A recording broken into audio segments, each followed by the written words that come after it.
Okay, if you've watched any of my other videos, you'll probably see that I love to try and make something out of nothing wherever possible. Now, I had once seen a video quite a few years ago of a German guy, and I thought, wow, that's a great idea, I'm going to make one of those. But then, you know, sometimes the cost just and the effort just isn't worth it when you can get the actual thing that'll do the job for very, very little money. So, have you any idea what this is?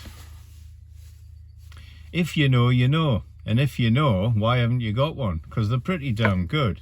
Now, if you don't know, let's just follow on and I'll show you what I'm going to do with them and where I'm going to put them and how they add just an extra little bit of security to your van. Don't forget, you can't keep determined thieves out. For very little money. So on eBay you can pay up to about £30 for these things. I think they are perhaps just slightly more robust, but I don't really think that would make a difference. These ones, however, are from our good friends in the Far East, and they were considerably cheaper. It's not rocket science fitting these, so obviously you don't get any instructions. However, you can make a mistake which will turn a very, very simple job into a right faff. So let's just get into it.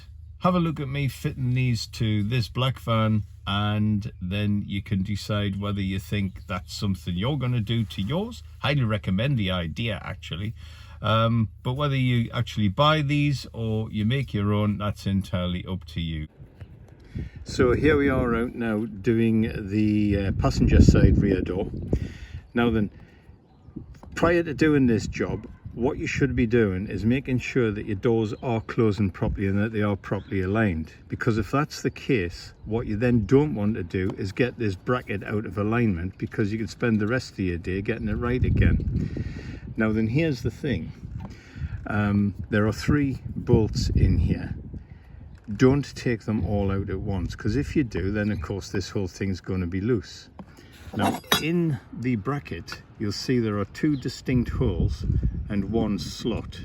Now, what I'm going to do is start off with this one here next to my thumb, and I'm going to just release that bolt, put it back in, and then nip it up, but not so tight as I can't move it, but just tight enough that I can, and that the bracket itself won't actually move. So let's go on and have a go at that.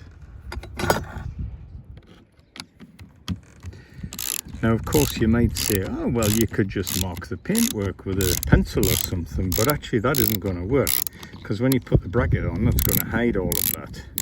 So anyway, I've taken the right hand one out, so let's take the left hand one, and this will be the first one that we put back in. So as I say, we're just going to nip this up tight enough that the original door bracket doesn't move, but loose enough that I can still swivel the bracket itself. Get that to there. It is awkward doing everything with one hand, especially if it's my left hand and I'm right-handed. There we are. So that's it, nipped but not too tight. So now we take the third one out. This was much easier earlier when I wasn't holding the phone, so hopefully it'll all go to plan for this attempt. I'll come back to you once I've got this out. Right, with the 3 of them out, I can now move this just around carefully, and the original door bracket doesn't move. And then now we can just start putting the bolts back in.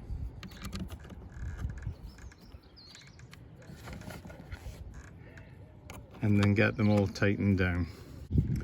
So with a 20p sort of mild steel angle bracket, I've drilled out the holes to be the right size for the bolts, and I've trimmed the other side down to leave the one remaining one which I'll put the clip in. I've tightened this really tight now, so I've confidently removed these 2. Nothing's moved. I'm just going to put it all back together. There, so that's it in, and that's the clip in its stowage. And then of course when the doors are closed together, it then gets pushed through here, and then just adds that extra little bit of security. Now we know it isn't going to make the van Fort Knox, but it's again what I call a lock that keeps honest people out. A very, very, very determined thief is going to get into your van anyway, but I just think this for £7 thereabouts, it's a nice little extra bit of security, and you get a little bit more peace of mind when you've left the van unattended, or dare I say even when you're in it sleeping. So let's go ahead now and try the doors, and we'll put the pin in and we'll see what that looks like. Okay, so here we are now inside of the van, and thankfully I managed to do it without moving the locking mechanism, so the doors close perfectly. And we'll just offer up the pin and just pop that in there, and there you go. It's as simple as that. You wouldn't need to put a padlock on, obviously, the pin would be enough.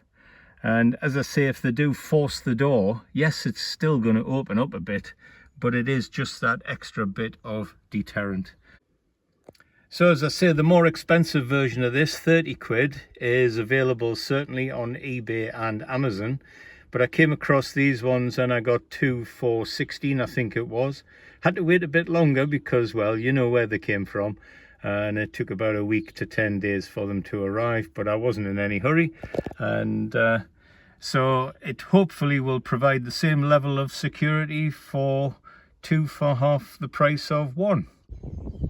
And here's the bonus idea. So you have the sliding door rail just here. Just come along as close as you dare without damaging the paintwork with the chuck on your drill. So then you get yourself your barrel lock, and can't do this one-handed, so we'll come back when I've fitted it, and then you'll just see how effective that can be. So there you go, there he is in position. Open the door, that's as far as it goes. There you go, that's a gap of about, an internal gap of about an inch. So anyway, hope this was useful to you, and see you on the next one.